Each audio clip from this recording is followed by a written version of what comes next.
Hoje a gente vai mergulhar num caso real, um daqueles que parecem sem saída. Um negócio imobiliário de milhões, prestes a ir por água abaixo.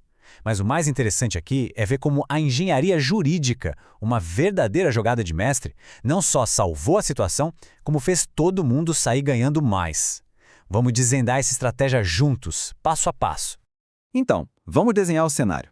Pensa num projeto gigantesco, um loteamento residencial lá em Guaratiba, no Rio de Janeiro. Mais de 800 unidades. Era para ser um sucesso. Só que parou. Tudo travado. Um negócio de milhões e milhões de reais na iminência de simplesmente implodir. De um lado, os investidores, do outro, a vendedora do terreno, e ninguém conseguia sair do lugar. E aí fica a grande pergunta, né?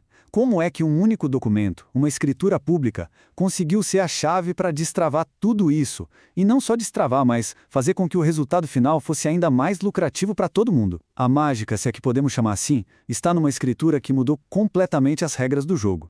Bom, para a gente entender direitinho, vamos seguir um caminho bem lógico. Primeiro, o impasse do loteamento. Depois, o que cada lado queria. Aí vem a grande solução, a tal da escritura de inovação. E por fim, vamos detalhar as 3 estratégias que fizeram tudo funcionar. A parte societária, a garantia que foi dada e, claro, o planejamento tributário. Então vamos lá. Para começar, vamos entender o problema pela raiz. Quem estava nessa história e quanto dinheiro estava na mesa? Olha só quem são as peças desse quebra-cabeça. De um lado, a vendedora, uma arquiteta. Do outro, o comprador, o grupo do Montina, que, na verdade, era um conjunto de 6 empresas, as famosas SPS. O negócio todo girava em torno de quase 6 milhões de reais. O grupo já tinha pago uma boa parte, mais de 2 milhões. Só que ainda faltava um bocado, mais de 3 milhões de reais na conta. E é aí que a bomba estoura. Por conta de atrasos na aprovação do projeto, problema de mercado, enfim, o grupo empreendedor ficou sem dinheiro vivo, sem caixa. E aquelas notas promissórias que garantiam a dívida estavam para vencer, ou seja, a conta ia chegar e não tinha de onde tirar o dinheiro para pagar. O risco era perder tudo. Bom, com a crise na mesa, o que acontece? Cada lado cavou sua trincheira. E aí se formou aquele nó cego, sabe? Um impasse que parecia não ter solução nenhuma. Pensa só na situação. O empreendedor precisava desesperadamente do título da propriedade para conseguir aprovar o projeto e começar a vender os lotes. Sem isso, nada andava. Mas ele não tinha grana para quitar a dívida. Do outro lado, a vendedora. Ela já não confiava mais nas notas promissórias. Para ela, era papel. Ela bateu o pé. Só renegocio se me derem uma garantia de verdade, uma garantia forte, que eu possa executar rápido se der problema de novo, sem ter que ir para a justiça. Então, um precisava do terreno sem ter o dinheiro e a outra não liberava o terreno sem uma garantia que o primeiro não tinha como dar. É o que a gente chama de beco sem saída. Mas é justamente nesse cenário de caos que aparece a genialidade da solução. Um instrumento jurídico que foi uma verdadeira obra de arte. Elegante, completo e que atacou todos os problemas de uma vez só. A palavra-chave aqui é novação. O que é isso? Em vez de ficar remendando o contrato antigo, tipo, me dá mais prazo, eles rasgaram o contrato antigo. A dívida que existia, baseada nas notas promissórias, morreu. E no lugar nasceu uma obrigação totalmente nova. A dívida que antes era em dinheiro virou uma promessa de entregar lotes prontos como pagamento. Essa virada de chave foi o pulo do gato. E isso não foi um contratinho qualquer, não. Foi uma escritura pública de novação e confissão de dívida com constituição de alienação fiduciária em garantia. Ufa, o nome é comprido, eu sei, mas ele já explica tudo. Pensa num canivete suíço jurídico. Era um documento 3 em 1.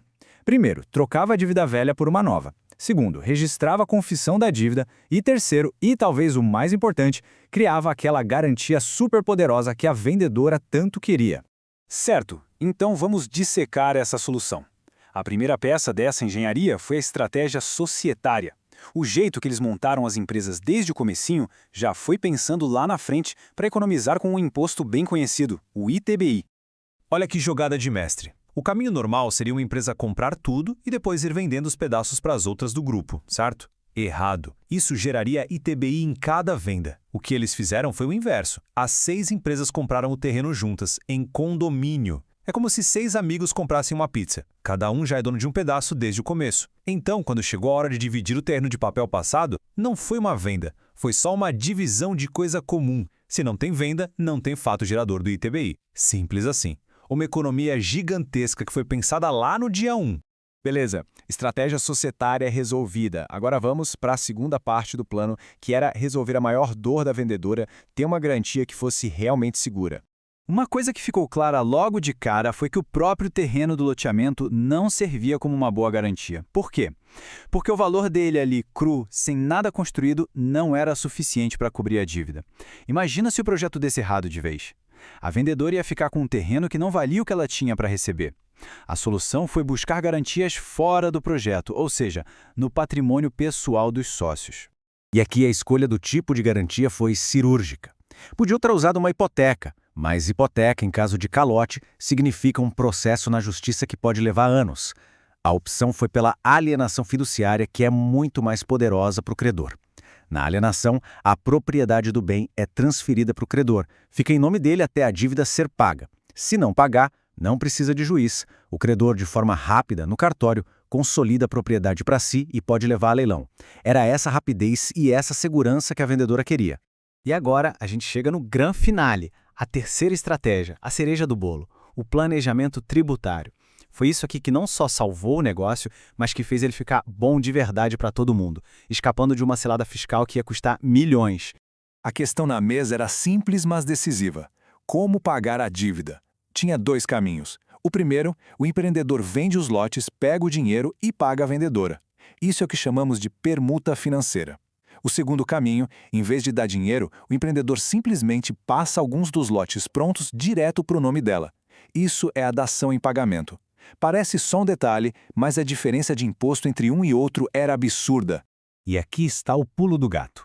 Se eles fossem pelo caminho do dinheiro, ia acontecer o pior pesadelo fiscal, a bitributação. Pensa bem, a empresa venderia os lotes e pagaria o imposto dela.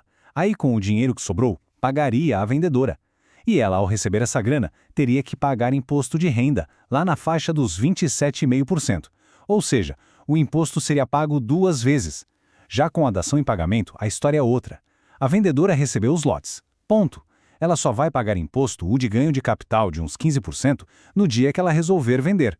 A economia era inacreditável. Olha só o tamanho da diferença. De um lado, uma mordida de 27,5% do leão.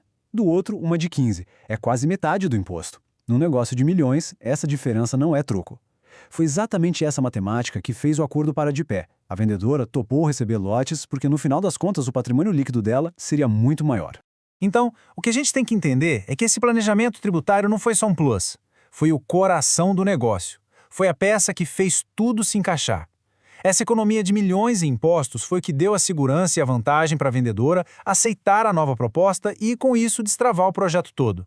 Então, vamos resumir o que dá para tirar de lição desse caso. São 3 pontos principais. Primeiro, pensar na estrutura das empresas desde o dia zero pode evitar impostos lá na frente. Segundo, garantia é tudo, e a alienação fiduciária é muito mais rápida para o credor. E terceiro, o jeito de pagar muda o jogo. Pagar com o próprio bem pode ser infinitamente mais inteligente do ponto de vista fiscal do que pagar com dinheiro. E para a gente fechar, fica a reflexão. Esse caso prova que o direito imobiliário é muito mais do que só fazer contrato. É uma verdadeira arquitetura de soluções. É preciso pensar no societário, nas garantias e, fundamentalmente, nos impostos, tudo junto. A pergunta que fica é, nos casos do dia a dia, onde é que uma engenharia jurídica criativa como essa poderia virar o jogo e transformar um problema numa solução de sucesso?